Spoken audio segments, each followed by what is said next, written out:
반갑습니다. 할렐루야. 주님의 이름으로 환영합니다. 축복합니다. 날씨 쌀쌀한데 난방도 없어요. 이럴 때 더 우리가 더욱더 뜨겁게 우리 열정적으로 우리 하나님을 찬양했으면 좋겠습니다. 예수로 나의 구주 삼고 우리 박수 치면서 찬양합시다.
나의 기도하는 것보다인데요, 제가 가사를 바꿨어요. 더욱 응답하실 하나님이 아니라 응답하신 하나님. 2020년 가운데 여러분의 기도 가운데 더 크게 더 많이 응답하신 그 하나님을 돌이켜보면서 응답하신 하나님 고백하는 그런 찬양이 됐으면 좋겠습니다.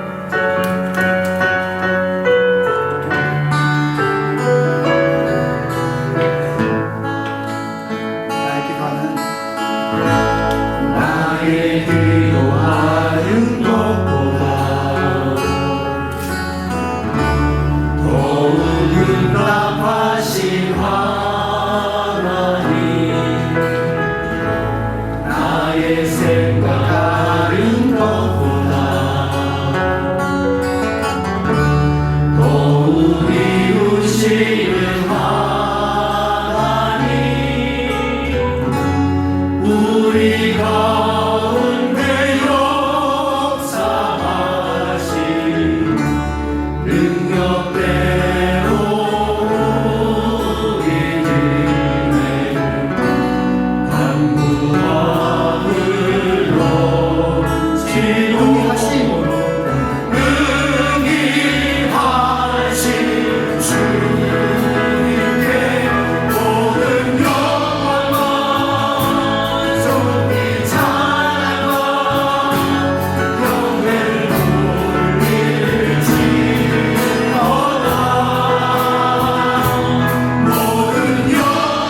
함께 기도하며 나아가기를 소원합니다. 살아계신 하나님께서 영광 중에 우리와 함께 계심을 믿습니다. 성막을 완공하였을 때 주의 백성들이 앞을 보지 못할 정도로 쉐키나 영광의 구름이 임재 가운데 임했던 것처럼 하나님 오늘도 우리 찬양 가운데 우리의 기도 가운데 우리의 온 예배 가운데 임하여 주시옵소서. 우리는 입술이 부정하고 연약하지만 그래도 우리를 사랑하시는 우리 주님께서 우리를 붙드시고 고치시고 만들어 가신 줄 믿고 이 시간 간절히 주님 앞에 한 목소리로 기도하며 나아가기를 원합니다. 기도 이후에 배수영 집사님 우리 모두를 대표해서 기도에 임해 주겠습니다. 같이 기도드리겠습니다. 하나님 아버지 감사합니다. 주님 이 아침에 우리를 보주시고 이제 한 해가 주님께 다가오는 시점에 주님 앞에 예배를 드리고 주님 우리 한 사람 한 사람 들어주시고 우리는 비록 우리를 사랑하시는 주님 있으니 주님을 받아주시고 우리 예배를 잘 영들을 받아주시옵소서.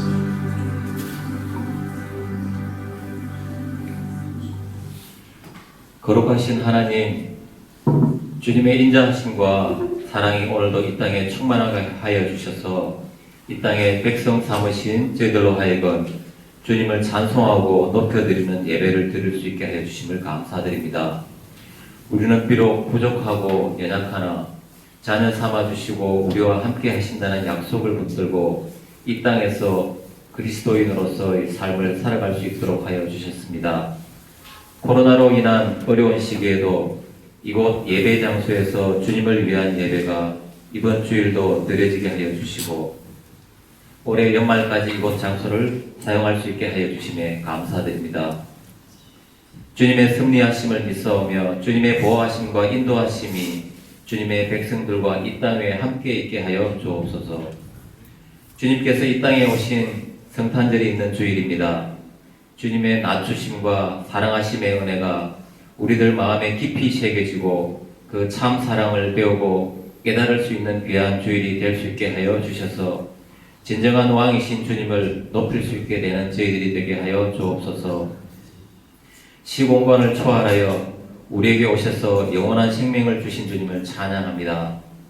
하나님의 말씀으로 설교하시는 김영현 목사님, 이 시간 주님의 지혜와 능력으로 주신 말씀을 잘 전달할 수 있도록 입술의 능력과 지혜의 능력을 주옵시며 영을 살리는 하나님의 말씀의 능력이 나타나 듣는 자의 심령의 변화가 일어나는 역사가 있게 하여 주옵소서. 2020년 1월부터 시작된 코로나19 사태로 인하여 이곳 중국에 있는 성도들은 교회에서 주님을 위한 예배가 중단되고 모임조차 가질 수 없는 어려운 시기를 보내었습니다. 다행히 하반기부터 조금씩 소규모 모임을 가지고 있지만 아직도 외국인들의 모임은 정상화되기까지 얼마간의 시간이 걸릴지 알 수가 없으며 비공식적으로 모임을 가지고 있는 상황입니다. 예배의 정상화가 될 수 있는 허가가 나올 수 있도록 그리고 현재 준비 중인 한국인 문화센터의 준비가 잘 될 수 있도록 주님 허락하여 주옵소서.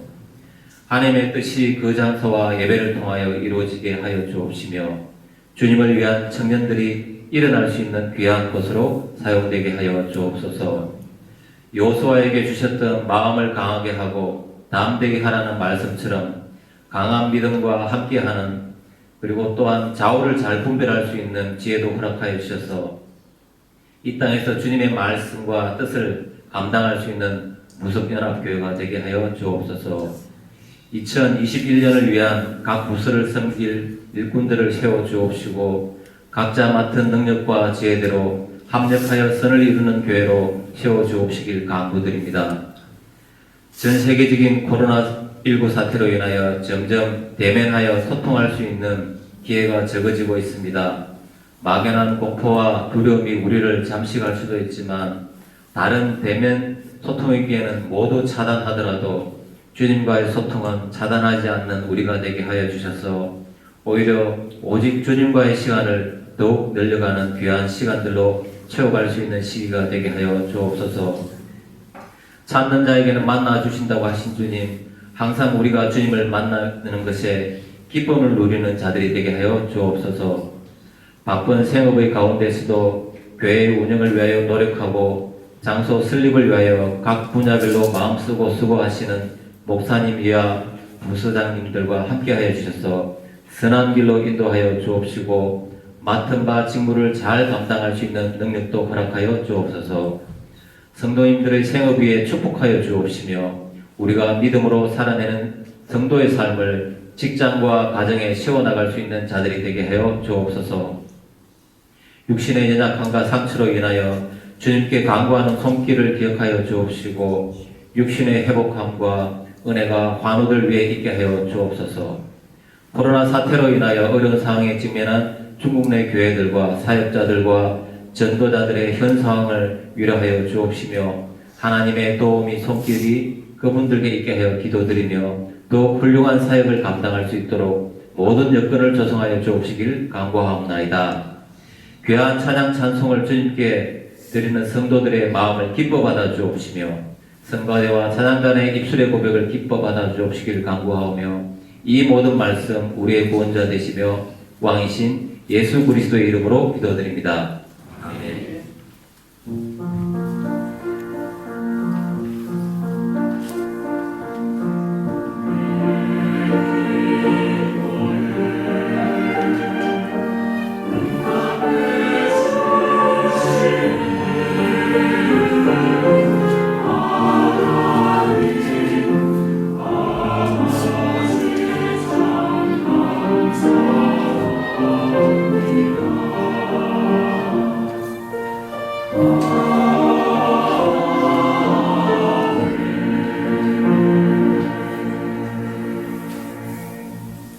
모두 다 자리에 앉아주시고 우리 모두 함께 찬송가 105장 우리 주님을 기다리는 마음으로 찬송가 105장 오랫동안 기다리던 찬양 드리겠습니다.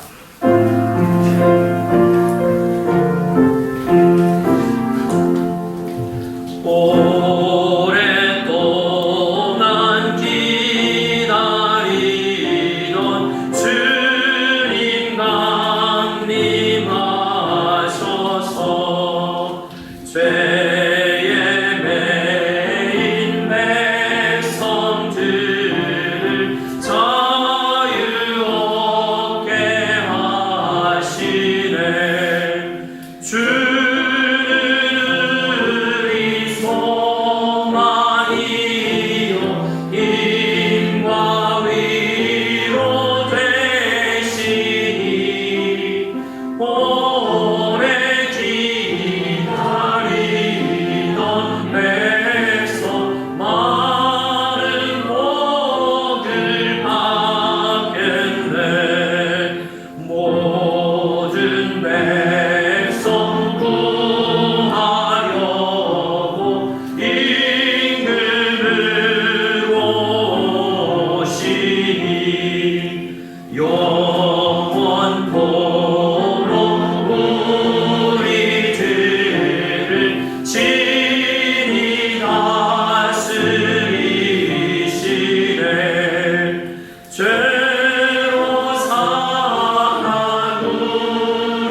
하나님 아버지 감사합니다.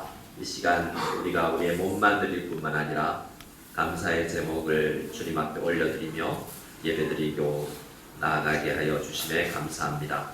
한 주간도 살아갈 수 있음에 주의 모든 직장과 모든 것들을 가정을 살펴주심에 감사하고 우리가 알지 못하는 것들까지 책임져 주시고 인도하여 주시고 지금은 비록 돌처럼 보이고 뱀과 같이 보이지만 결국에는 우리 주님께서 생선인 줄로 깨닫게 하시고 떡인 줄로 깨닫게 하여 주실 줄 믿사옵고 우리의 눈에 보이는 어려운 환경조차도 이겨낼 수 있는 그 너머를 바라볼 수 있는 믿음의 눈으로 주님 앞에 나아가는 저희 되게 도와주시옵소서. 이 시간 예배를 드리며 업무를 드리며 주님 앞에 온전히 헌신하며 나아가는 모든 성도님들에게 축복하여 주실 줄 믿사옵고 드린 헌금 위에 하나님께서 축복하여 주셔서 더 풍성하게 드릴 수 있는 은혜가 있기를 원하며 또한 부족한 사람들에게 나누어지며 주의 나라가 온전히 이루어질 수 있기를 간절히 바랐고 예수님의 이름으로 축복하며 기도드리옵나이다.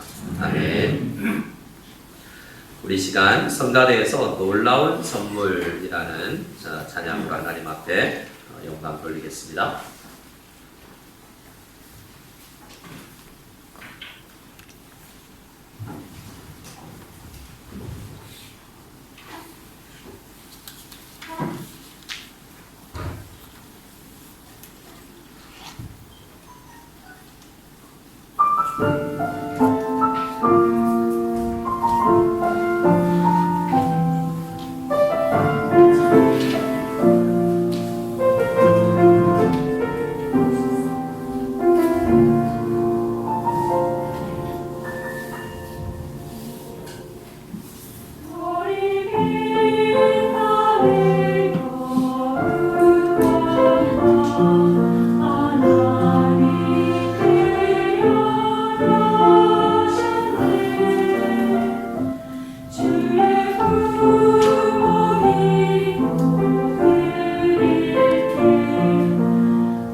주님께 영광의 박수로 올려드리겠습니다. 감사합니다. 이번 주 주간에는 성탄절이 있죠. 저희 교회는 성탄절날 함께 모여서 예배를 꼭 드립니다. 그래서 아마도 이번 올해 이 장소에서 드리는 마지막 성탄절이 될 것이고 또 다음 주일에 마지막으로 이 장소에서 예배를 드릴 것입니다. 오늘 광고는 좀 자세히 들어주시고 또 예배 이후에도 간략하게 또 추가로 광고를 드리도록 하겠습니다. 우리 먼저 앞뒤 좌우로 한번 인사를 나누기를 원합니다. 이렇게 인사하겠습니다. 예수님의 오심을 함께 기뻐합시다. 예수님의 오심을 함께 기뻐합시다. 감사합니다. 성탄절날 이번 주 금요일 오전 11시에 이곳에서 예배를 드립니다. 금요일인데요. 그날은 금요 기도회는 쉬도록 하겠습니다. 5번 문화센터 이사를 보시면 금요일날 예배를 드리고 각자 식사를 하신 이후에 문화센터에 가서 그곳에 이사 준비를 할 수 있도록 기본 청소를 하려고 하는데요. 대부분 아마 여자 성도님들 중심으로 일을 해야 되겠지만 시간 확인해 주시고요. 물론 기본적인 광고를 드리지만 현장 상황에 따라서 연기될 수도 있습니다. 구역장님들을 통해서 광고를 확인해 주시고 기본적으로 이렇게 할 계획이라는 것을 알아주시면 좋겠습니다. 그리고 26일 토요일은 오전 8시부터 본격적인 이사를 하려고 합니다.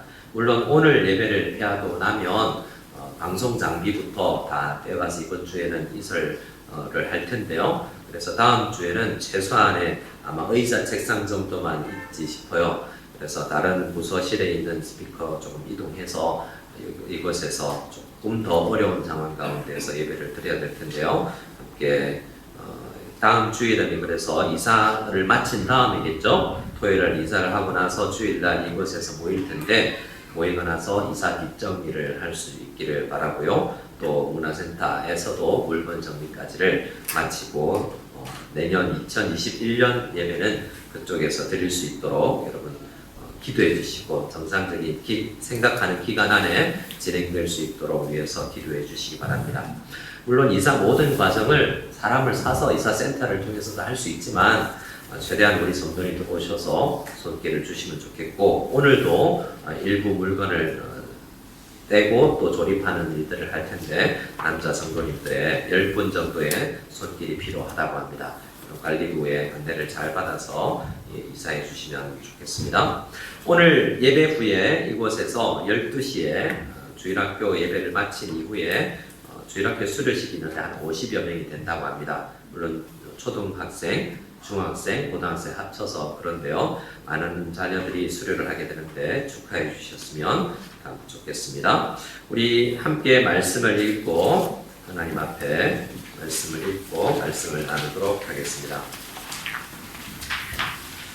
참고로 봉사 신청서를 꼭 기록해 주셔서 모든 성도님들이 기록해 주시기 바랍니다. 내년부터는 봉사 신청서를 내는 분에 한해서 사실 서리 집사님은 제가 아시는 것처럼 서리 집사님은 1년직입니다.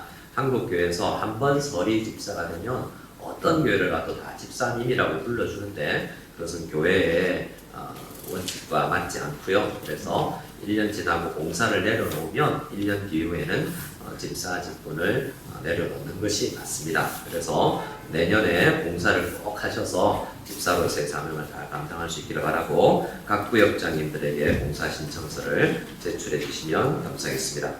하나님의 말씀은 우리 주보에 있는 마태복음 2장 1절 2절 말씀을 읽고 말씀을 나누고자 합니다. 주보에는 오른쪽 페이지에 있습니다. 오늘은 PPT로 말씀이 제공되지 않기 때문에 주보를 잘 참고해 주시면 감사하겠습니다. 마태복음 2장 1절 2절 오른쪽 페이지 왕께 경배하라 밑에 있는 부분입니다. 우리 1절 2절 같이 읽겠습니다. 헤롯 왕 때에 예수께서 유대 베들레헴에서 나시매 동방으로부터 박사들이 예루살렘에 이르러 말하되 유대인의 왕으로 나신 이가 어디 계시냐? 우리가 동방에서 그의 별을 보고 그에게 경배하러 왔노라 하니. 아멘. 오늘은 성탄주일이라고 부를 수 있습니다. 이번 주 중에는 성탄절이 있고요.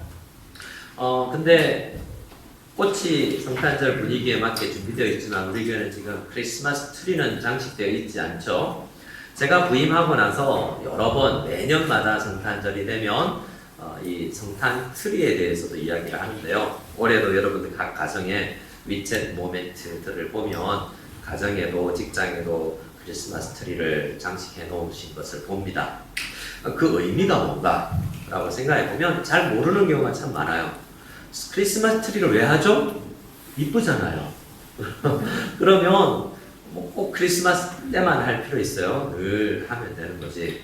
그냥 장식이라면 때로는 우상이 될 수 있습니다. 교회는 어떤 장식도 때로는 십자가조차도 우상이 될 수 있다라고 생각해서 어떤 장식을 안 하는 그런 강한 말씀을 따르는 교파도 있는데요. 크리스마스 트리는 의미 없이 잘 모르고 설치해 놓으면 그것이 하나님 앞에 아무 의미가 없습니다. 크리스마스 트리는 기본적으로 예수 그리스도를 생각하게 하는 것들이죠. 나무 자체가 예수님을 상징합니다.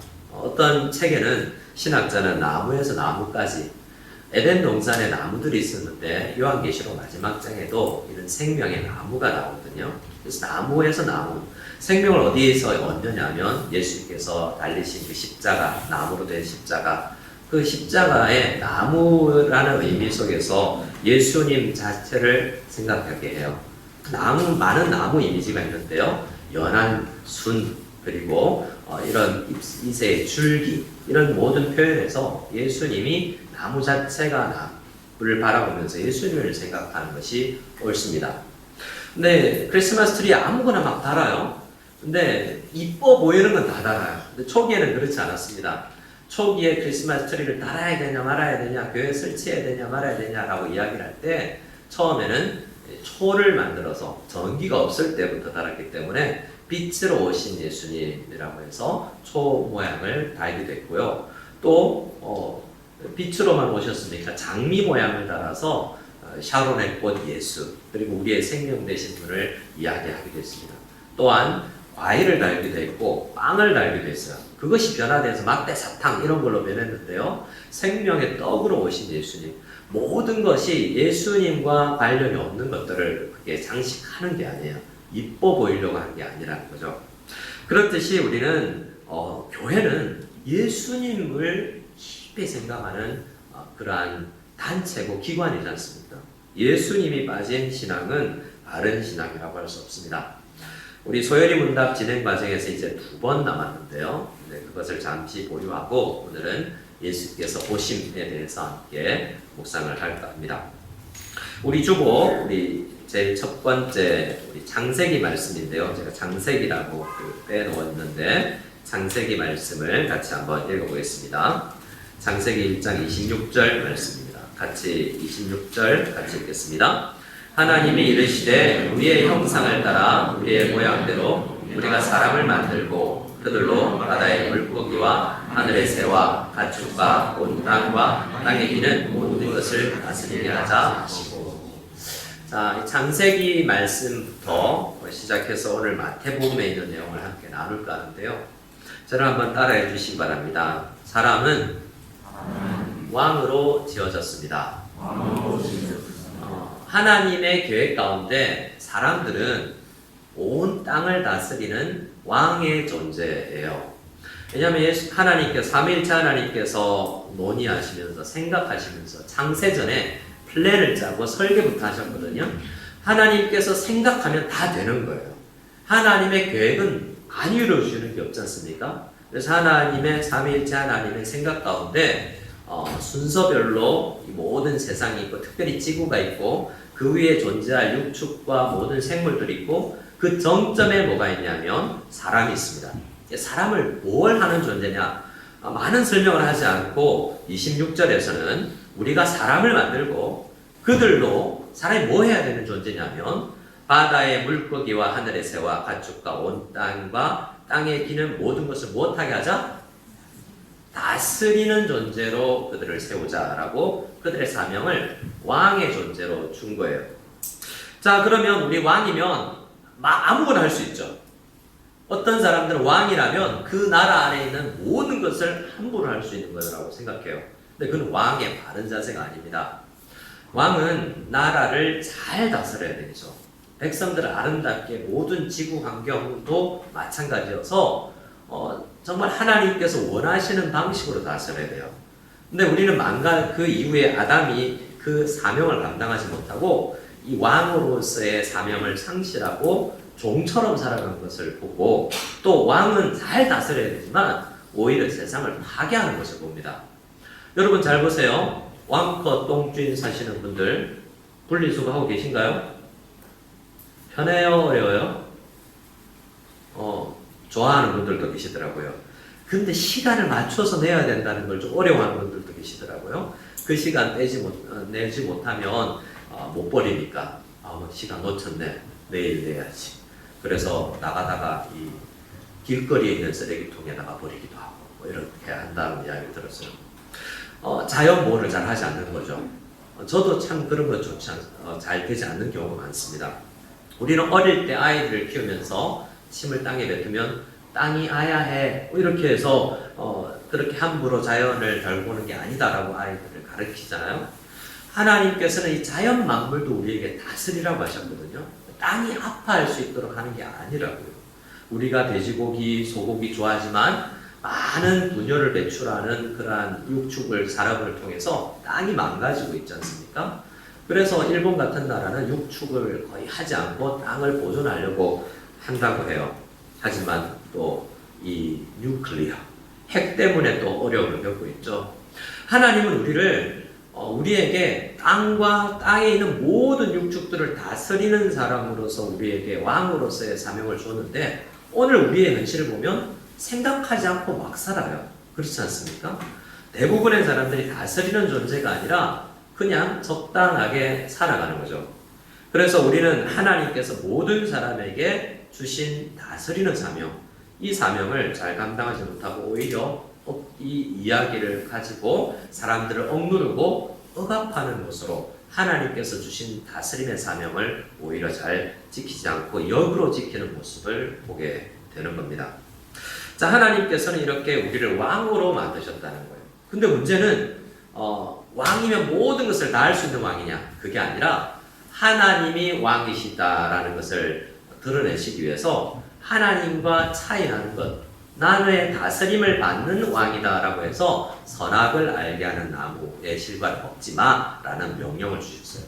왜냐하면 진짜 왕은 하나님밖에 안 계시거든요. 우리는요, 그분의 위임을 받아서 다스리는 왕인 거죠. 그래서 오늘 우리 교회를 생각할 때도 하나님의 다스림, 왕권을 빼놓고 교회를 생각할 수 없어요. 우리 성도님들 중에 일부분이 왜 이래? 라고 이야기할 수 있지만 하나님은 교회를 통해서 다스리기를 또 원하세요. 교회를 하면 교회의 다스림, 하나님의 먼저 사명을 받아서 회의 공동체가 있고 그들에게 교회를 다스려 나가라 라고 하기 때문에 나 한 사람의 의견보다 우리 다스림을 위임을 받은 교회 공동체 리더십들에게 잘 순종하고 함께 교회를 이끌어가는 것이 참 중요합니다. 그래서 우리는 교회 다스림도 때로는 싫어하는 그런 경향들이 있거든요. 그래서 이 다스림과 왕의 직분을 생각하면서 어떻게 교회는 이 땅의 다스림이라는 것을 실현해야 될까라는 것을 생각하며 그 핵심에 예수 그리스도께서 계시고 회복시켜 나가서 우리 교회가 올바른 다스림의 역사와 사명을 감당할 수 있는 우리 교회가 될 수 있기를 소원합니다. 자, 마태복음 1장 1절부터 왕의 족보라고 제가 제목을 달아놓았는데요. 1장 1절, 우리 마태복음 1장 1절입니다. 왕의 족보라고 되어 있는 일부분 1절만 같이 읽겠습니다. 시작. 아브라함과 다윗의 자손 예수 그리스도의 계보라. 마태는 마태복음을 시작하면서 어떻게 이 문구로 시작하죠? 예수님에 대해서 소개를 하면서 아브라함과 다윗의 자손 예수 그리스도의 계보다라고 이야기하고 있습니다. 그렇게 해서 쭉 사람이 나열되어서 17절까지 그 계보, 족보가 나열되어 있는데요. 이렇게 왜 이런 형식으로 마태는 서술을 했을까라고 생각을 해볼 때 이 족보를 통해서 우리에게 예수님의 어떤 부분을 부각시키려고 하는가라는 것을 생각해 볼 필요가 있습니다. 저를 한번 따라해 주시겠습니다. 왕의 족보. 이 족보는 왕의 족보예요. 기본적으로 왕들에 대한 이야기가 쭉 나열되어 있습니다.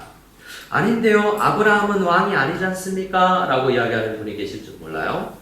하나님께서 이 인류 역사를 이끌어 나아가신 것을 보면 아담에게 왕이라는 직분을 주진 않았지만 남편이라는 직분을 주었지만 너는 가정을 다스리는 자다라고 해서 왕 같은 존재로서 아담에게 사명을 주셨고, 그리고 그 이후에 특별히 아브라함을 부르셔서 그냥 죄악된 세상 가운데 갈대아 우르에서 살고 있는 아브라함을 부르셔서 네가 다스려야 되는데 앞으로 너를 통해서 다스림을 받는 많은 사람들이 복을 받게 될 것이다. 지금은 사탄의 다스림을 받는 존재로 태어나지만 아브라함 너를 통해서 전해질 복음을 통해서 복음의 말씀의 다스림을 받으면 정말 그들이 복을 누리게 될 것이다 라고 아브라함에게 사명을 주세요. 아브라함은 뭘 다스렸냐면 주로 한 게 가정 다스린 거예요. 아브라함 시절에서는 족장으로서 한 가정을 잘 다스려 나갔어요. 아브라함 시대에 그 가정이 족장 형태의 큰 공동체까지 되었는데 그 공동체 안에 다스림을 잘하고 그걸 잘했더니 어떻게 아브라함 시대가 되었냐면 옆에 있는 공동체들이 저 공동체는 뭔가 다르구나 라는 것을 느끼게 되는 거죠. 그래서 아브라함은 선교하거나 나아가서 그걸 전하진 않았어요. 자기 가정, 자기 큰 공동체 안에 있는 식구들, 종들까지도 그들을 잘 다스리자 주위에 있는 사람들이 선한 영향력을 받아서 그 다스림이 뭔지 궁금해하더라라고 이야기하고 있습니다. 그래서 아브라함부터 야곱 시대까지 족장 시대라고 그래요. 그 가정을 잘 다스린 시대라고 할 수 있죠. 근데 야곱과 야곱의 12아들 중심으로 이집트로 가게 되죠. 이집트로 가고 난 다음에 문제가 생깁니다. 각 자정을 잘 다스리던 그들이 가정 다스리는 이야기는 잘 빠지고 오히려 이집트에 의해서 다스림을 받더라라는 이야기가 나오게 되죠. 왕의 직분을 상실하고 종처럼 살아간 시대가 그 야곱의 12아들로 시작된 400년 종살이 시기예요. 하나님께서는 그것 옳지 않다라고 해서 직접 그들을 왕으로서 구출해내시고 나의 다스림을 잘 받아야 된다라고 다시 설명하시는 시간이 40년 광야 시간이에요. 광야 시기를 지나고 나서 이제 사사시대가 오는데요. 말씀 3절 이후로 보면 3, 4절부터 해서 3, 4절 정도가 사사시대예요. 그 광야 시대를 지나서 사사시대에서 쭉 그 기간 안에 이 왕의 족보가 이어지고 있죠. 그리고 나서 5절로 넘어가서 6절로 넘어갈 때가 이제 사무엘 시대입니다. 이때 누가 태어나냐면 첫 번째 왕이라고 할 수 있는 다윗이 태어나죠. 우리 6절만 같이 읽기를 원합니다. 5절, 6절을 같이 읽겠습니다. 5절, 6절 시작. 살몬은 라합에게서 보아스를 낳고 보아스는 루sek에서 오벳을 낳고 오벳은 이세를 낳고 이세는 다윗 왕을 낳으니라. 다윗은 우리아의 아내에게서 솔로몬을 낳고. 자, 6절에서 오직 다윗에게만 어떤 칭호가 붙여지냐면 다윗 왕을 낳으니라 라고 이야기하고 있죠. 다윗 왕이 낳은 모든 사람은 사실 왕이었어요. 솔로몬 왕, 르호보암 왕, 다 왕이잖아요. 근데 그 왕이라 다른 사람들은 왕이라는 칭호를 주지 않고 오직 다윗에게만 다윗 왕을 낳으니라 라고 이야기를 하고 있습니다. 그만큼 이 족보 안에서 마태가 표현하고자 하는 것은 아브라함과 다윗을 역사를 잘 보아야 된다. 그 역사 중심으로 잘 보아야 우리의 정체성을 알 수 있다라는 이야기를 지금 살며시 하고 있는 겁니다. 다윗 이후로 쭉 이제 바벨론으로 잡혀갈 때까지 11절, 12절 그 역사가 20명의 왕들이 있을 때 19명의 왕들이 있을 시기인데요. 그 왕정이 끝나가고 다시 포로로 끌려가죠. 그때는 왕족은 있었지만 다시 왕이 없던 시대가 나오는 것입니다. 그런데 다윗 왕 시대에 가장 하나님의 왕 되심, 우리가 어떤 왕이 되어야 되느냐가 다윗을 통해서 가장 잘 드러나고 나머지 왕들은 자기가 어떤 존재인지 잘 모르고 살았던 왕이다라고 우리는 역대기를 통해서 살펴보고 있죠. 그래서 열왕기와 역대기를 잘 읽으면 우리가 어떤 식으로 살아야 되지? 우리도 왕이구나라는 것을 깨달을 수 있게 되는 거죠. 그래서 10절 6절에 나오는 요시야 왕까지가 이제 왕정이 거의 끝나고 그 이후로는 왕들이 있었지만 바벨론 시기, 포로 시기라고 이야기를 해버리는 그러한 족보입니다. 그래서 이 족보 전체가 이야기하고자 하는 것은 다스리는 자들의 족보다라고 할 수 있고요. 그런데 이 다스림을 잘 받던 시대가 있고 그렇지 않던 시대가 있다라고 이야기합니다. 대표적으로 우리가 다스림을 잘 받지 않던 시대가 사사시대인데요. 다윗이 태어나기 전 시대, 그 사사시대는 어떤 시대라고 성경이 이야기하고 있냐면 저를 한번 따라해 주시기 바랍니다. 그때 왕이 없으므로 각자 소견에 오른 대로 행하였더라. 자, 여러분, 사사시대의 표시가 뭐냐, 제일 주제가 뭐냐면 그때 왕이 없었다. 그래서 각자가 왕처럼 살았다라고 이야기하고 있어요. 그 이야기는 오해를 할 수 있는데 설명을 해야 됩니다. 그때 왕이 없었을까요? 사사시대도 왕이 있었어요. 누가 왕이시죠? 하나님이 왕이세요. 하나님이 왕인데 각자가 왕처럼 살았다라는 이야기는 각자 다 왕처럼 살았는데 다스림을 정말 받지 않고 아담처럼, 잘못된 아담처럼 자기 마음대로 하나님의 다스림 안 받고 말씀 다스림 안 받고 살았던 시대가 다 그 사사시대다라고 우리에게 이야기를 하고 있는 것입니다. 모든 시대의 왕은 아담 시대부터 다윗 시대까지, 예수님께서 오시기 전까지, 아니 지금까지 모든 시대의 왕은 하나님 한 분밖에 안 계신다는 게 성경에서 이야기하는 거예요.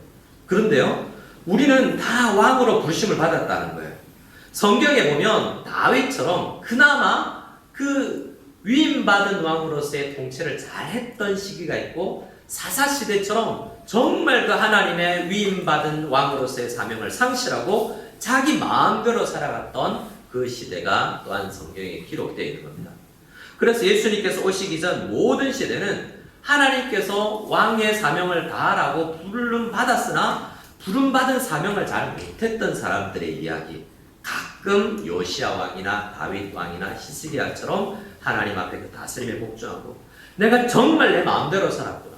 요시야 왕 같은 경우에는 율법을 더 자세히 읽기 전에는 나름 좋은 신앙인이라고 생각했지만 성전을 청소하다가 율법책을 발견하고 나서는 나 하나님의 다스림을 받지 않고 왕 노릇했구나 라고 깨닫고 회개를 했던 왕으로 유명한 왕인 거죠.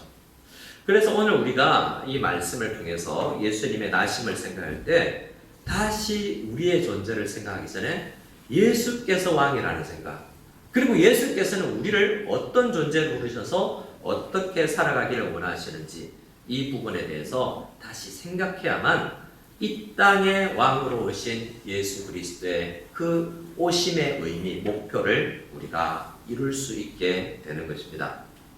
자, 그래서 성경은 마태복음은 1장 18절은 이렇게 이야기를 합니다. 같이 한번 읽어볼까요? 18절입니다. 18절 시작. 예수 그리스도의 나심은 이러하니라. 그의 어머니 마리아가 요셉과 약혼하고 동거하기 전에 성령으로 잉태된 것이 나타났더니, 1절에도 예수님을 예수 그리스도라고 설명하고 있고 18절에서도 예수 그리스도의 나심은 이러하니라 라고 되어 있죠. 여기서 예수라는 단어는 구원하신 분이라는 의미고, 그리스도는 왕, 제사장, 선지자를 포함한 단어입니다. 근데 특별히 이 마태는 그리스도라고 이야기를 할 때 왕의 의미를 더 가지고 이 그리스도라는 단어를 쓰고 있는 거죠. 그래서 왕이신 예수 그리스도, 아브라함과 다윗의 자손 왕이신 예수 그리스도의 세계라라고 1절을 읽을 수 있고, 18절은 왕이신 예수 그리스도의 나심은 이러하니라라고 우리가 읽을 수 있다라는 거예요. 자, 먼저 그래서 우리는 왕으로 이 땅에 오신 예수님에 대해서 잠시 살필까 합니다. 23절에 보면 제가 좀 붉은 글씨로 기록해 드렸는데요. 23절을 같이 읽겠습니다. 시작. 보라, 처녀가 잉태하여 아들을 낳을 것이요 그의 이름을 임마누엘이라 하리라 하셨으니 이를 번역한즉 하나님이 우리와 함께 계시다 하니라. 자, 이것은 이사야서에서 인용한 것이기도 하지만 모든 성경의 주제이기도 합니다. 하나님께서 우리에게 사명을 주시고 그냥 버려두시지 않고 그들과 늘 함께 하신다라는 것이 성경이 이야기하는 거죠. 그런데도 불구하고 우리는 하나님의 다스림을 받지 않고 우리 마음대로 살아간다라는 것이 또한 성경이 이야기하는 거예요. 예수님께서 오시기 전에도 임마누엘로 항상 함께 하셨지만 눈에 보이는 육체로 역사 가운데 들어오신 날이 크리스마스 날이잖아요. 그런데 그날의 의미도 우리가 상실하고 눈에 보이는 형태로 이 땅에 오셔서 우리와 함께 해주시는 그 주님께서 우리를 다스려 주신다라는 의미로 함께 하신다라는 것인데 그것까지도 망각하고 다스림을 받지 않고 살 수 있다는 거예요. 무슨 말씀입니까? 하나님께서 우리와 함께 하신다는 의미는 모든 하루하루의 삶을 나의 다스림으로 너희가 살아야 돼 라는 의미예요. 주님께서 나와 함께 하셔서 내가 하고 싶은 모든 것을 도와주는 지니 같은 존재로 나와 함께 하신다는 게 아니에요. 우리는 그렇게 생각해서 마치 이방 세계에 있는 우리 민족에게 뼛속에 있는 이 무속신앙처럼 도깨비 방망이처럼 예수님께서 나와 함께 하신다는 게 무슨 의미냐? 내가 힘들 때 두려울 때 나를 위로해주고 도와주는 존재, 이렇게 생각하면 안 된다는 거예요. 주님께서 나와 함께 하신다는 것은 내가 언제나 어디를 가나 주님과 동행하고 주님의 다스림을 받아야 된다는 이야기죠.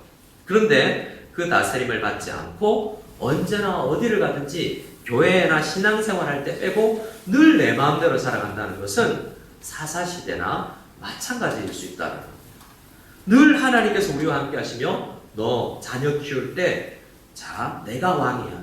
너의 자녀 같지만 내가 너한테 맡긴 거야. 너는 대리적으로 나 대신에 너의 자녀를 양육해야 되는데 내가 너와 함께 한다. 너도 나와 같이 그 자녀 내 뜻대로 잘 양육해보자. 라고 자녀 양육이나 공부나 사업이나 어떤 영역이나 주님께서 함께 하신다는 것은 하나님의 뜻대로 이루어지기를 원합니다. 라는 기도를 하면서 자녀를 다스리고 일들을 해야 된다라는 의미예요. 그것이 임마누엘, 하나님이 우리와 함께 계신다라는 것의 기본적인 의미라는 거죠. 그런데 마태복음 2장으로 넘어가면 아주 상반된 사람들을 소개합니다. 하나님의 다스림을 잘 받는 사람과 정반대 다스림에서 떠나 있는 두 사람을 극명하게 대조시키면서 어느 길로 갈래? 라고 우리에게 이야기를 하고 있는 거예요. 먼저 다스림을 잘 받는 사람들에 대한 이야기인데요. 1절입니다. 1절, 2절을 같이 읽겠습니다. 시작. 헤롯 왕 때에 예수께서 유다 베들레헴에서 나시매 동방으로부터 박사들이 예루살렘에 이르러 말하되 유대인으로 왕으로 나신 이가 어디 계시냐? 우리가 동방에서 그의 별을 보고 그에게 경배하러 왔노라 하니. 저를 한번 따라해 주시기 바랍니다. 예배는 다스림을 받는 시간입니다. 뭐라고요? 예배는 무슨 시간이라고요? 다스림을 받는 시간. 우리는 예배를 생각할 때 특별히 말씀을 듣잖아요. 내가 다 다스려요. 그런 경향이 많아요. 저도 그랬어요. 말씀에서 가장 교만한 사람이 목사들이에요. 많이 성경을 안다라고 생각하고 어떤 설교를 들을 때 어떤 생각이 제가 어릴 때 전도사 때 들었냐면 저 목사님 이 책 인용했구나 뭐 이런 생각하는 거예요. 그 신학자 이야기인데 때로는 틀렸는데 원어가 좀 다른데 예배 드리면서 제가 한동안 전도사 때는 원어 성경책 들고 다녔어요. 두꺼운 거 한글 영어 원어 막 설교할 때 틀린 거 보고 내가 더 낫지 뭐 이렇게 교만하게 생각. 말씀의 다스림을 받지 않고 그 예배 시간에 말씀 듣는 시간이 제일 교만한 시간이 되어버린 거죠. 그래서 신학을 하면 할수록 배우면 배울수록 굉장히 교만해지기가 쉬워요. 목사가 가장 교회에서 교만해지기가 쉬운 사람이에요. 말씀을 전하는 것 같고 말씀 안에 다스림을 받는 것 같지만 말씀에서 오히려 다스림을 가장 받지 못하는 사람이 목회자가 될 수 있고 폭정을 할 수가 있습니다. 그 위임된 권위를 잘못 사용하는 거죠. 그런데 예배 시간이 가장 다스림을 잘 받는 시간이라는 것이 이 동방 박사들이 하나님 앞에 왕으로 태어나신 아기에게 경배하러 왔잖아요. 그들을 생각해보면 그들은 성경을 읽고 온 게 아니에요. 별과 자연현상을 잘 분석해서 마치 하나님께서 로마서의 말씀을 통해서 주신 것처럼 인간에게 모든 능력이 더듬어서 하나님을 찾을 수 있는 기본적인 씨앗들을 우리에게 다 심어줬는데 그것을 발달시킨 사람이 성경 없이도 하나님이 계시구나, 창조주가 있구나 라는 것은 신앙을 가질 수 있어요. 구원은 받지 못하지만, 구세주를 만나야만 구원받지만 하나님이 계시구나 라는 것은 알 수가 있다는 거죠. 더듬어서라도. 그 대표적인 사람들이 동방에서 성경 없이 왕으로 태어나신 예수님을 향하여서 와서 예배드리겠다고 찾아온 사람들이죠. 자, 여기에서 잠시 퀴즈 냅니다. 가끔 틀리는 분들이 많기 때문에 제가 퀴즈 냅니다. 동방박사 몇 사람? 이렇게 우리가 배울 때가 있어요. 자, 제가 꼭 셋을 해서 제가 더 오류에 빠지겠는데요. 자, 성경 읽어봅시다. 동방박사 몇 사람인지 1절 시작. 헤롯 왕 때 예수께서 유대 베들레헴에서 나시매 동방으로부터 박사들이 예루살렘 이르러 말하되 몇 사람이에요? 복수. 그러면 몇 사람? 최소 2사람 이렇게 되는 거죠. 4사람일 수 있고 5사람일 수 있어요. 근데 왜 우리는 주일학교회 때부터 동방박사 3사람 노래도 이렇게 부르죠? 선물이 3가지예요. 한 사람 앞에 하나씩 가져왔겠구나 라고 추측을 하는데 말씀의 다스림을 잘 못 받는 거예요. 한 사람이 샘물 3개 다 준비하고 다른 사람들은 도우러 왔을 수도 있잖아요. 선물의 숫자와 사람의 숫자를 생각하는 것은 잘못 오해할 수 있어요.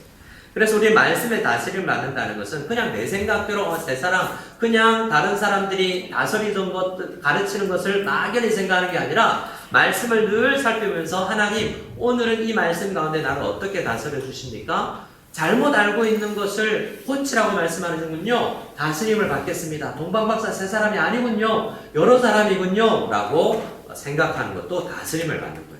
말씀의 다스림을 잘 받아야 된다는 거죠. 다스림을 가장 잘 받는 행위가 예배라고 했어요. 그들은 그렇게 더듬어서 와서 예배를 드리기 원했다는 거죠.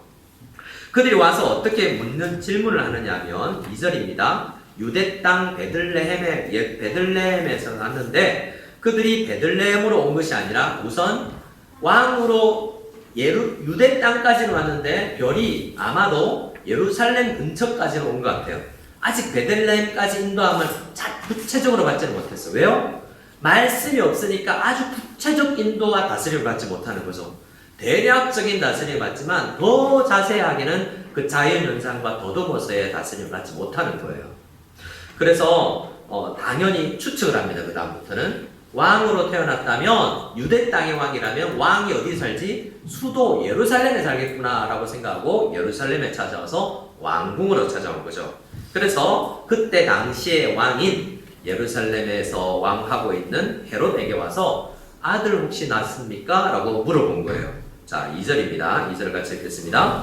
유대인의 왕으로 나신 이가 어디 계시냐? 우리가 동방에서 그의 별을 보고 그에게 경배하러 왔노라 하니. 자, 누구의 왕으로 나시니? 유대인의 왕으로 나시니? 라고 질문하죠. 이 동방박사들의 한계가 뭐냐면 유대 땅에서 태어났으니까 유대인의 왕이겠구나 라고 생각을 하는 거죠.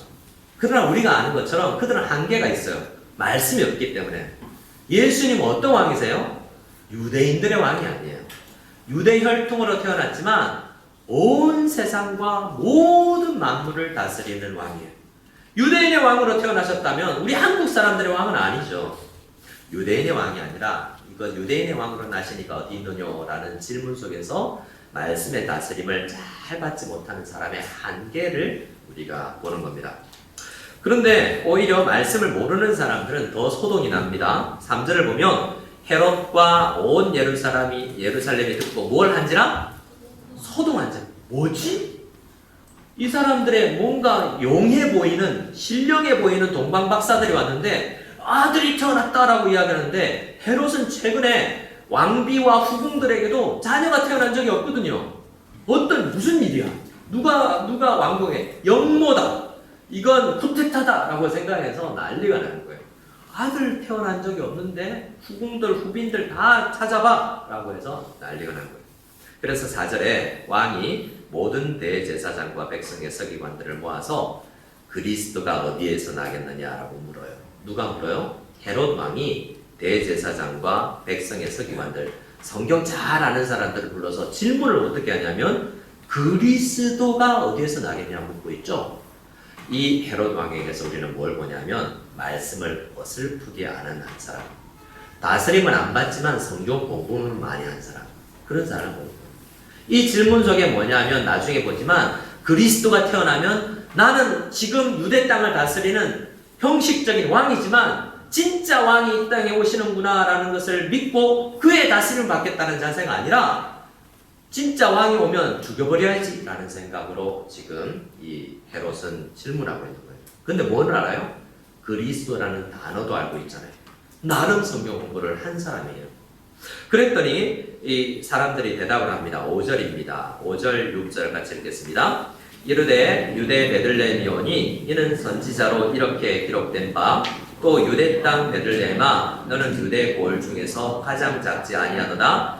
내게서 한 다스리는 자가 나와서 내 백성 이스라엘의 목자가 되리라 하였음이니이다. 이것은 헤롯 왕의 질문, 그리스도가 어디에서 나겠느냐라는 질문에 예루살렘 인근의 유대 땅에 살고 있는 모든 성경학자들이 가장 성경에 해박한 지식을 가진 사람들이 내놓은 답이에요. 성경을 보니 그리스도가 태어난다면 어디에서요? 유대 땅 베들레헴에서 태어납니다 라고 이야기하고 있잖아요. 정답이죠. 이들은 헤롯보다 성경을 더 잘 아는 사람이에요. 근데 결론은 뭐예요? 경배하러 안 가요. 성경을 공부해서 믿었다면, 아멘 했다면 어떻게 해야 돼요? 왕이 태어났으면, 그리스도께서 태어났으면 확인하고 경배하고 그의 다스림을 받아야 될 텐데 그들은 안 가요. 누구만 가요? 동방박사들만 갑니다. 7절 이하를 보면 동방박사를 헤롯 왕이 보내면서 잘 알아보고 나에게 알려주시오. 우리도 예배하러 갈게요 라고 이야기를 해요. 그런데 그 속셈은 뭐냐면 그를 경배하고자 하는 게 아니라 그를 죽이려고 하고 있는 것입니다. 이 말씀에서 제일 어떤 두 가지를 보냐면 예배자가 아니라 다스림을 받기 싫어하는 뿐만 아니라 극명하게 다스림이 받고 싶은 자세에서 넘어서서 그를 반항하고 하나님의 나라를 뒤엎으려는 사탄적 생각으로 살아가는 사람들이 있다라는 거예요. 창세기 3장 15절을 보면 제일 아래쪽에 원시복음이라고 있는데요. 죄가 이 세상에 들어오고 나서 아담과 하와에게 그리고 뱀에게도 복음의 메시지가 전파됩니다. 그게 3장 15절인데 같이 읽겠습니다. 시작. 내가 너로 여자와 원수가 되게 하고 내 후손도 여자의 후손과 원수가 되게 하리니 여자의 후손은 내 머리를 상하게 할 것이요 너는 그의 발꿈치를 상하게 할 것이니라 하시고. 자, 이 말씀에서 아담과 하와는 뭘 기다리냐면 우리를 통해서 태어날 여보 하와 당신을 통해서 태어날 누군가를 통해서 우리가 구원을 얻을 수 있군요 라고 생각하는 거죠. 그래서 그 이후에 아담과 하와는 하나님의 그 약속을 받고 여자의 후손으로 태어날 사람을 보면 그를 통해서 우리의 죄가 해결될 수 있구나. 내가 선악을 알게 하는 나무를 따먹지 말라는 하나님의 다스림, 그 다스림을 어기고 죄를 짓고 난 이후에 하는 것마다 다 하나님의 다스림을 받지 않고 싶은 욕망들, 부부를 사랑해야 되는데 아내를 사랑해야 되는데 사랑하고 싶지 않고 다른 곳으로 눈이 돌아가는 이러한 다스림을 받지 않으려는 욕구가 나한테 막 솟아나고 있는데 여자의 후손이 태어나면 그분의 다스림을 받고 내가 회복될 수 있구나라는 생각을 했는데 누가 태어나요? 가인이 태어나요. 그래서 가인을 보고 그 영롱한 눈빛을, 가인의 어린 눈빛을 보고 이 아이를 통해서 우리가 구원을 얻을 수 있겠구나라고 생각했는데 그 아이가 뭐가 돼요? 살인자가 돼요. 아벨을 죽이죠. 그런 역사예요. 그때 가인은 하나님의 다스림을 극명하게 싫어하는 사탄의 영향을 받은 사람이라고 할 수 있어요. 사탄의 영향 아래에 있는 모든 사람들은 그리스도를 싫어하고 다스림을 받지 않을 뿐만 아니라 극명하게 그리스도의 나라가 그의 다스림이 이루어지지 않기를 바라고 도전하고 반항하는 사람들의 역사예요. 그 사탄의 다스림을 받는 역사가. 그런 사람들은 무엇을 이 시기에도 하는 줄 압니까? 크리스마스를 없애려고 해요. 누군가가 이런 위체 모멘트에 있어서 저도 재미로 목사님들과 함께 나누면서 신학적으로 토론해보자라고 했는데 올해는 크리스마스가 연기가 됐답니다. 언제로요? 1월 중순으로 연기를 했는데 왜요?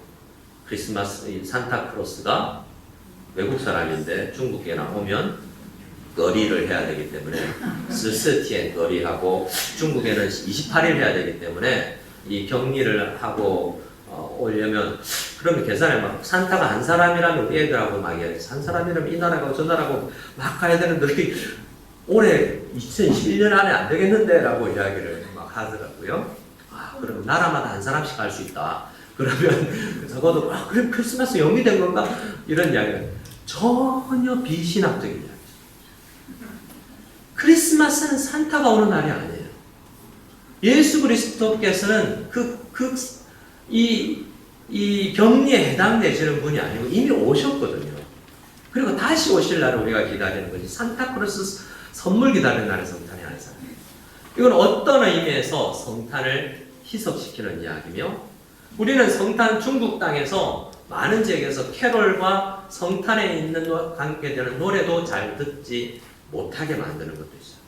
성탄의 의미를 생각하지 못하는 영향력들이 있다. 우리는 오히려 그것을 그 시대에 동조되어서 사탄, 예수 그리스도의 여자의 후손이 태어난 것을 기다리고 오신 것에 대해서 감사하는 그날에 대한 기념과 묵상을 하지 않는데 동조하며 흘러갈 수가 있다는 거죠. 그런데 우리는 적어도 그 나라가 오는 것을 가로막고 있고 반항을 하고 있지는 않지만 그것과 상관없이 살아가는 수도 있다는 겁니다. 예수 그리스도께서 한 다스리는 자로 이 땅에 베들레헴에서 태어나신 날, 그 날을 우리가 기억하는 것은 어떤 의미가 있습니까?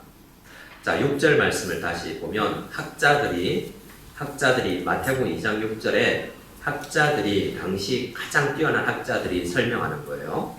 또 유대 땅 베들레헴아 너는 유대 고을 중에서 가장 작지 아니하다. 왜냐하면 그 땅에서 가장 큰 분이 태어났는데 너에게서 한 다스리는 자가 나와서 라고 이야기하고 있죠. 그리스도는 이 땅에 다스리러 오시는 거예요. 그렇기 때문에 우리는 크리스마스를 맞이할 때 선물 받는 날, 즐거운 날, 휴일이 아니에요.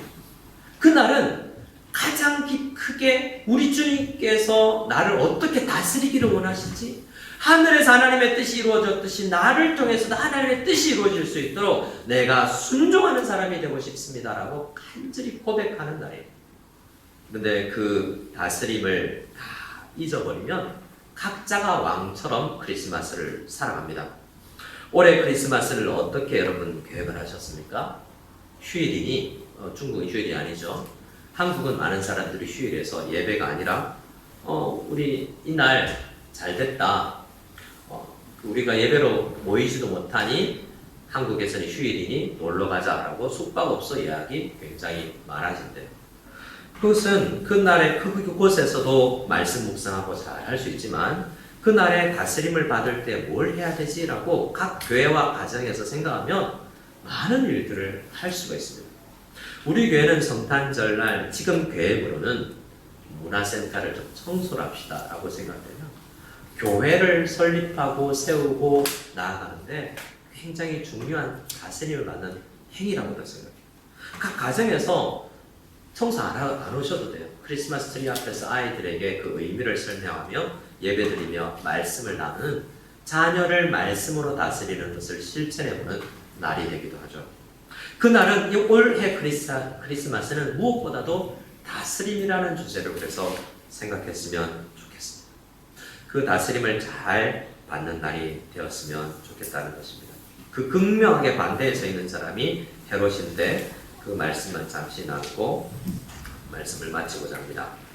13절 이하에 보면 13절을 같이 읽겠습니다. 시작. 그들이 떠난 후에 주의 사자가 요셉에게 형통하여 이르되 헤롯이 아기를 찾아 죽이려 하니 일어나 아기와 그의 어머니를 데리고 애굽으로 피하여 내가 내게 이르기까지 거기 있으라 하시니. 자, 하나님은 요셉과 또 동방 박사들에게 살 길을 열어주세요. 꿈에 나타나셔서. 그래서 14절에도 보면 요셉이 일어나 밤에 아기와 그의 어머니를 데리고 애국으로 떠나가 헤롯이 죽기까지 거기 있으니 이는 주께서 선지자를 통하여 말씀하신 바 애국으로부터 내 아들을 불렀다함을 이루려 하심이라 라고 이야기를 하고 있죠. 이때 다 죽을 수도 있었는데 예수님이 살아나시고 예수님의 아버지라고 할 수 있는 요셉과 마리아도 살고 동방박사들로 죽음에서 보호돼요. 근데 구약 역사를 보면 왜 아벨은 보호해 주지 않으셨을까? 가인의 손에서. 지금 헤롯이 예수를 죽이고자 하고 있고 예수 주변에 있는 사람들을 다 죽이고자 하고 있는데 또 그 이후에 보면 16절에 보면 그 예수를 죽이지 그리스도를 죽이지 못한 헤롯이 혹이라고 또 있을지 숨어 있을지 모르는 예수를 죽이기 위해 그리스도를 죽이기 위해 2살 아래의 남자들은 다 죽이는 것을 봅니다. 왜 헤롯 예수님과 마리아와 요셉과 동방박사는 살리며 그 2살짜리 이하의 모든 아이들은 보호해 주시지 않으셨을까? 이런 고민도 우리에게 또 생겨나는 본문이에요. 이것에 대해서 더 설명을 드리지 않겠지만 하나님의 다스림이 쉽지 않고 깊은 의미가 있다는 것을 우리는 생각해 봐야 될 겁니다. 예수님께서 임마누엘 우리를 다스린다면 나는 왜 이렇게 어렵지? 우리 교회는 왜 이렇게 숨어서 예배를 드려야 되지? 이런 생각으로 우리는 생각해 볼 때 하나님의 다스림은 우리의 생각과 굉장히 다르구나라는 생각을 할 필요 있다는 거예요. 때로는 우리의 다스림은 도망가는 형태로 순종이 나타납니다. 어떤 때는 나를 죽이십시오라고 우리 사역자들 사도들처럼 사도 바울나 베드로처럼 나 십자가에 거꾸로 매달리겠습니다라고 헌신하는 순종이 있지만 순교하는 순종이 있지만 사도 바울은 바구니 타고 줄 타고 도망가면서 순종을 해요. 하나님께서 너는 아직 살아서 더 할 일이 많아 라고 할 때는 도망가는 수모를 가지더라도 우리는 순종을 해요. 오늘날 중국에서 우리가 예배를 드리기 위해서 문화센터라는 표현을 쓰는 거 누군가는 이야기할 수 있어요. 왜 교회를 하지 못해? 왜 이렇게 우리가 숨어서 예배해야 되지? 라고 이야기하지만 오늘날 우리가 어떤 순종으로 나가서 예배를 지켜야 될까라는 생각을 해볼 때 많은 지혜가 필요한 시기라는 거죠. 자, 정답은 참으로 어렵습니다. 이번 크리스마스 때는 우리 가정을 어떻게 순종하지? 어떻게 물질적으로 우리의 육체적으로 우리가 어떻게 하나님 앞에 나아가서 이번 크리스마스를 통해서 주의 다스림을 실천하지? 라는 생각으로 이번 성탄절을 맞이할 수 있기를 바랍니다.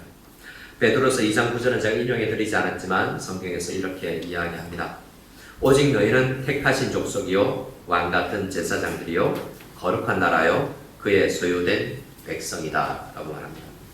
하나님은 아브라함을 선택하시고 거룩한 나라로 만드시고 모든 것이 하나님의 것이지만 특별한 소유로 만드셨던 것처럼 하나님은 다윗을 택하시고 부르시고 특별한 소유된 위임된 왕으로 그를 부르셨던 것처럼 모든 성도들을 이 땅에서 위임받는 왕으로 부르십니다. 어떻게 살아가야 되냐면 내 마음대로 장사하고 내 마음대로 사업하고 내 마음대로 목회하고 설교하는 것이 아니라 주님께서 나에게 어떤 일을 원하실까라는 것을 다스림을 받으며 다스려야 되는 존재가 우리 왕같은 제사장이라는 직분을 가진 모든 성도님들이라는 것을 생각하시고 예수 그리스도의 나심과 그의 다스림을 생각하며 우리 이 성탄절을 잘 보낼 수 있는 우리 모든 무성야 교회 성도님들 다 되실 수 있기를 소원합니다. 우리 함께 앞뒤 좌우로 한번 인사하며 말씀을 우리 함께 찬양했으면 좋겠습니다. 앞뒤 좌우 우리 함께 인사하겠습니다. 예수님의 다스림을 받으십시다. 자, 우리 함께 찬양할 때 이 땅 위에 오신 하나님의 번째 함께 찬양하며 하나님께 기도하며 나가기를 소원합니다.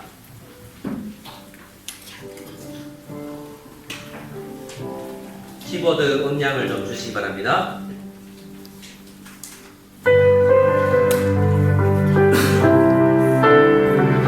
이 땅 위에 오신 이 땅 위에 오신 하나님의 원체 십자가에 달리사 우리 죄 사하셨네. 하나님이 그를 지극히 높여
하나님, 이 땅 위에 예수 그리스도를 우리의 왕으로 보내주셨는데 우리는 사사시대처럼 각자 소견에 오른 대로 교회의 다스림도 받지 않고 남편의 다스림도 받지 않고 내 마음대로 신앙생활하고 있지는 않은지요. 말씀을 읽지만 그때 당시 2000년 전의 대제사장과 학자들처럼 말씀 읽었지만 순종하지 아니하는 불순종하는 시대 사람이 아닌지요.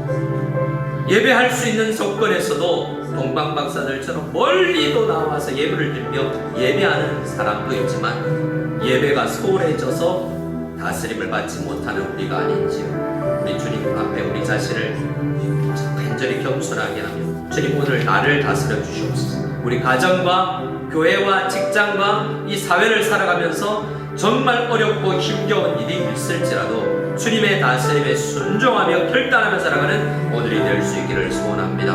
우리 간절히 한 목소리로 기도하며 나가기를 소원합니다. 기도하겠습니다.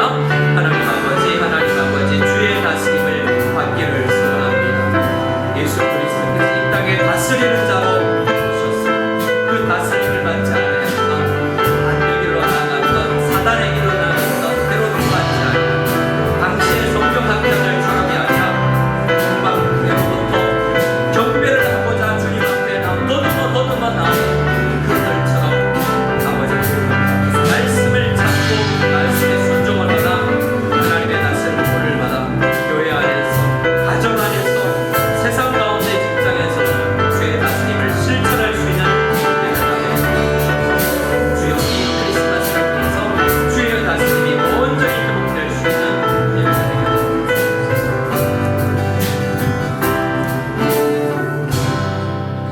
이제는 우리 주 예수 그리스도의 한이 없는 은혜와 하나님 아버지의 예수 그리스도 독생자를 보내신 사랑과 성령님의 교통, 인도, 내주하심에 조명하심의 은혜로 날마다 말씀을 깨닫고 말씀을 깨달은 만큼 순종하기로 결단하며 나아가는 그렇게 성탄절을 보내고자 하는 마음을 품은 모든 성도님께 이제부터 영원까지 함께 되실지어다.